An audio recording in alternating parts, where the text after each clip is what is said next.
think it solidifies a new ownership group and a new direction of the team.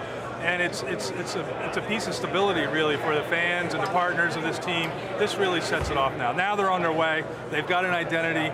I think it's a fantastic name. I love the logo, and you'll look back on this day at some point and go, that's where it all started. That's what I believe. You know, I really think the cool thing about today is that you have a lot of people here who see the potential, are actually acknowledging the great past we've had, and are really excited for Dr. McGuire to come in and give us a new vision and new future. And I really feel like the logo, the name, encompasses a lot of that sentiment.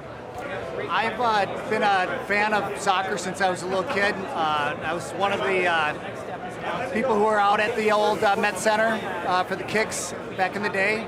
Used to ride my bike to the ticket office to buy my tickets every week. And I just grew up playing, refereeing, and have been a fan of the Thunder going back to the 90s.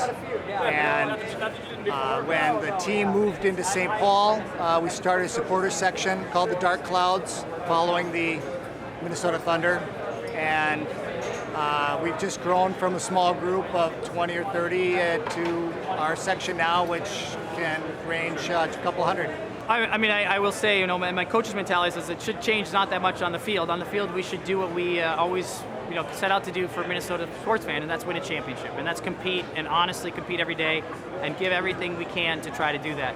Off the field, I'm just so excited for so many fans and people that really want to see soccer grow in this community, deserve to see it. You know, this is a community that's very similar to other communities right now around the country that soccer is really growing, expanding quite rapidly, and there's no reason, as a native Minnesotan, that we shouldn't have this in this community as well. And you see seeds of it already. So I think this is an acknowledgement of the excitement of what's to come.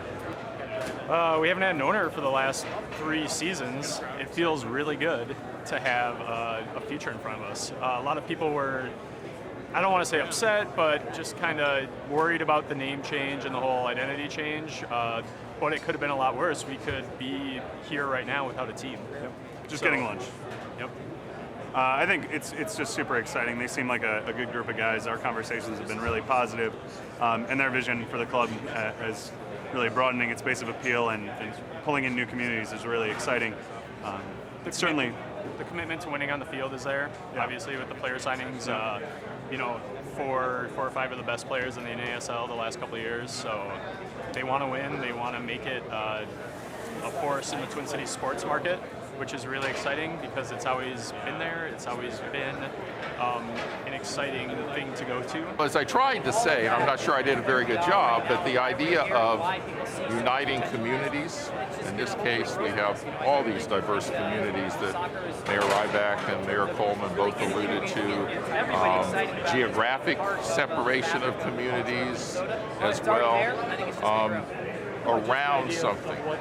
It's also obviously paying a bit of homage to the background of multiple teams going all the way back to the Kicks and then the Strikers and then the Thunder and then the Stars.